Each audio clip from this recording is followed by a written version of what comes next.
वाले हैं metro train के बारे में कि मेट्रो ट्रेन जो है वो किस प्रकार से रन करती है। उसके अंदर कोई ड्राइवर नहीं होता, उसे चलाने वाला कोई नहीं होता, उसके बावजूद भी वो चलती है और किस प्रकार से जो स्टेशन के ऊपर अपने आप रुक जाती है या फिर उसे कोई रोकता है और फिर जो उसका टाइम जो निर्धारित किया गया 2 मिनट 3 मिनट, उसके बाद जो है वो स्वतः ही चलने लगती है। और उसके ब्रेक सिस्टम के बारे में भी हम बात करेंगे और वो कौन से फ्यूल से चलती है इसकी भी हम बात करने वाले हैं। तो दोस्तों आपको ये वीडियो जो है पूरा देखना। अगर आपने चैनल सब्सक्राइब नहीं किया है तो नीचे लाल बटन दबाकर चैनल को सब्सक्राइब कर लें ताकि आने वाले वीडियो जो हैं मेरे वो आप देख पाएं। तो आइए शुरू करते हैं।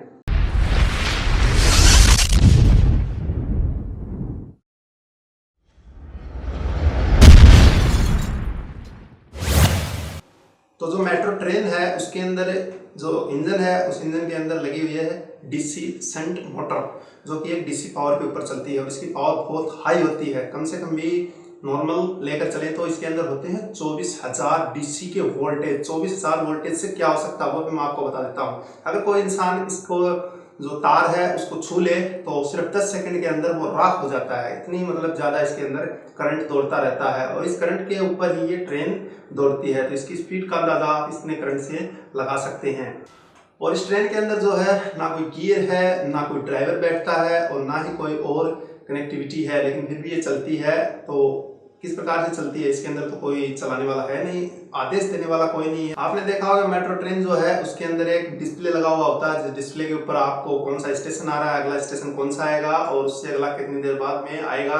तो इन सब की जो है डिटेलिंग चलती रहती है और बार बार जो है अनाउंसमेंट भी होती रहती है। तो इसका जो नेटवर्क है वो मेन इसका जो हेडक्वार्टर है जिसे हम कंट्रोल रूम कहते हैं वहाँ से कनेक्टेड है। वहाँ के ऊपर जो कर्मचारी बैठे हुए होते हैं वो इसको ऑपरेट करते हैं और उसके सामने जो एक मैप है उसके ऊपर ये ट्रेन जो है चलती हुई दिखाई देती रहती हैं। वहाँ से जो है इमरजेंसी कंट्रोल भी किया जा सकता है इनको।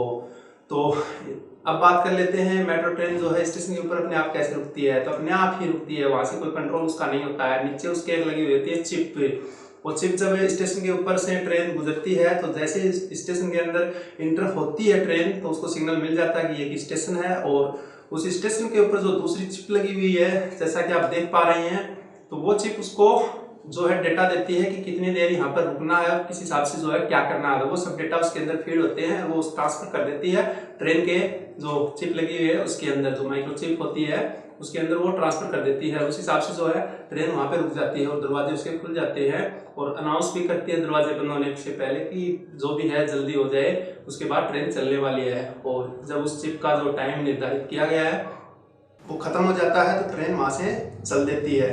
और जब वो चिप के अंदर जो डाटा है वो उसे फिर से आदेश देते हैं या फिर पहले जो डाटा फीड हो चुके हैं उसके आधार पर जितना उसको टाइम मिला है उसके बाद वो ट्रेन वहाँ से खुद ब खुद चलने लग जाती है और अगले स्टेशन पर यही प्रक्रिया दोबारा शुरू हो जाती है। बात कर लेते हैं इसके ब्रेकिंग सिस्टम की।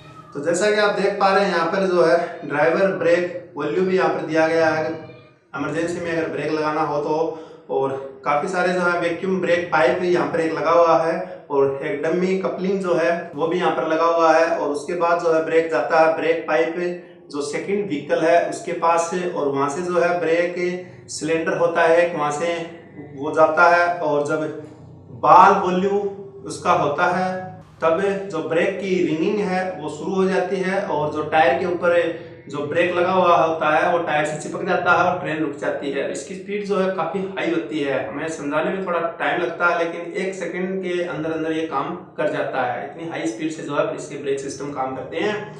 और अब बात कर लेते हैं ट्रेन के अंदर जो आवाज़ आती है और डिस्प्ले भी आती है उसकी, लेकिन हम अभी बात करने वाले हैं जो बार बार आवाज़ आती है कि कौन सा स्टेशन आ रहा है, कितनी देर बाद कौन सा स्टेशन आने वाला। तो अब बात कर लेते हैं ट्रेन में जो माइक्रो कंट्रोलर है उसकी। जो माइक्रो कंट्रोलर है वो एक वॉइस चिप के आधार के ऊपर काम करता है। उसके अंदर एक वॉइस चिप लगी हुई होती है जिसके अंदर सारी डाटा जो है इकट्ठा करके लोड कर दी जाती है और उसके बाद जो स्टेशन आता है उस स्टेशन के ऊपर जो सिग्नल होता है उसे पहले जो है पकड़ लेता है और आपको बार बार जो है वॉइस स्पीकर के अंदर सुनाई देती है कि सामने कौन सा स्टेशन आ रहा है और कितनी देर वहाँ पर ट्रेन रुकने वाली है, उसके बाद कौन सा स्टेशन आएगा और उसके साथ साथ जो डिस्प्ले के अंदर आपको दिखाई देता रहता है। इस हिसाब से जो है ये भी काम करता है। तो दोस्तों आज के वीडियो में इतना ही था। अगर आपको ये वीडियो पसंद आया तो नीचे लाल बटन से दबाकर चैनल को सब्सक्राइब जरूर कर लें, लाइक शेयर करना न भूलें। अगर आपका कोई सवाल है या कोई सुझाव है तो नीचे कमेंट बॉक्स है उसमें लिखकर मुझे बताएं। तब तक के लिए जय हिंद और वंदे मातरम।